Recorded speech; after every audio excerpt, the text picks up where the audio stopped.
Kapatid, gusto mo na bang magkaroon ng sariling bahay? Pero teka, bago ka pumili, ang tanong, handa ka na ba talagang mag-commit? Baka sa halip na ma-achieve mo yung dream house mo, baka maging nightmare yan. Paano man natin malalaman kung talagang handa na tayo bumili ng bahay? Yan ang pag-uusapan natin. Videos that will make you wealthy and debt-free.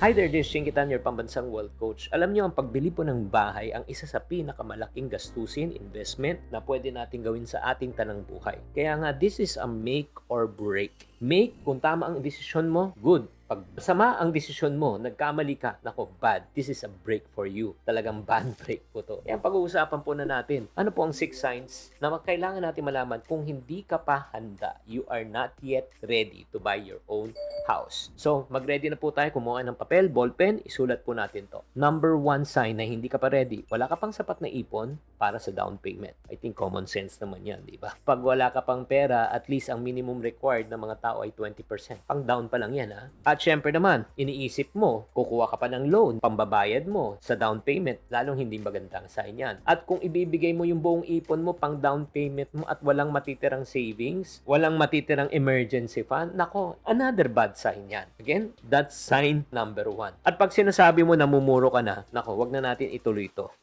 Sign number 2, na hindi ka pa ready kung wala kang tinatawag na emergency fund. Ang pagbili kasi ng bahay, hindi lang po yung down payment. Meron tayong tinatawag na monthly amortization. At kailangan po natin paghandaan yung emergency fund. Sandali lang, Chinky. Di ba ang problema ko lang yung monthly amortization, hindi yung emergency fund? No. Let me explain it for you. Kasi kung wala kang tinatawag ng emergency fund, kapag nagkaroon ka ng emergency, kaya mo pa bang bayaran yung tinatawag na monthly amortization mo? Siyempre naman, common sense. Since wala kang emergency funds, hindi mo na kaya. E paano yan kung nag-stretch ng 6 months na hindi ka nagbabayad ng monthly amortization mo? Ano po ang mangyayari sa bahay? Mareremata po siya, marerepos po siya. Pag nareposes po ang iyong bahay, paano na yung down payment at binayaran mo ng 1 year or 2 years? Ay, wala na po yun. Kaya nga, very important, bago ka bumili ng bahay, iset nyo muna, isama mo na rin sa monthly amortization mo yung emergency fund. Just in case na may mangyari, pwede kang itawid na hindi mareremata ang bahay mo. Does it make sense? Type make sense sa comment section if it does. Third sign na hindi ka pa ready. Wala ka pang stable income.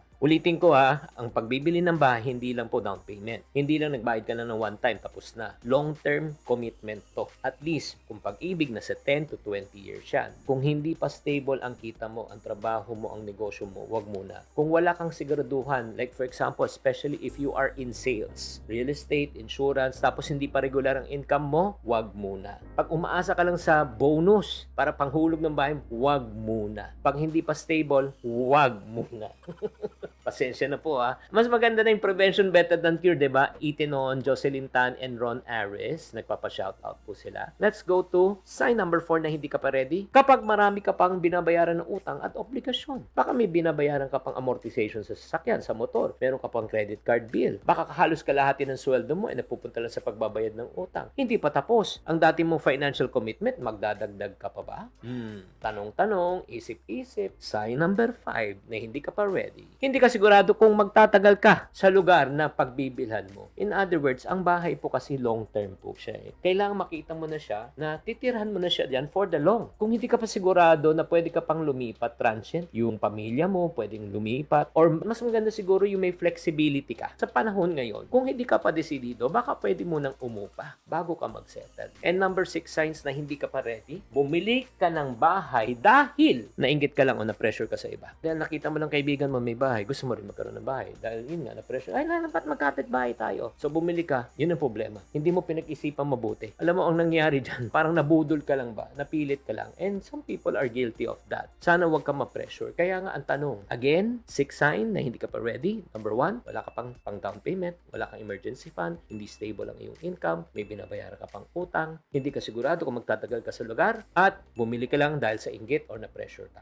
Anong score mo? Assess tayo ngayon. Kung ikaw ay nakascore from 3 to 6, friend, hindi ka pa talaga handa. Kaya huwag tayong magmamadali. Ang bahay kasi ay hindi lang one-time payment yan. It's a long-term payment. Kaya nga, ang bahay po is one of the biggest expense that you are going to make. So make sure you make the right one. Kaya nga, ang tanong ko po sa inyo, para sa mga taong nangangarap, ano sa palagay mo ang biggest challenge mo kung bakit hindi ka pa nakakabili ng bahay? Comment mo lang sa baba. Sana naka-enlighten tong episode na ito. That's the goal of this channel, to enlighten you, to help you to make the right financial decision. So kung nagustuhan nyo tong episode to, do me a favor, i-follow mo to, i-like mo, at i-subscribe. Thank you very much. Tatandaan, tamang karunungan, tamang disiplina po ang susi sa pagyaman.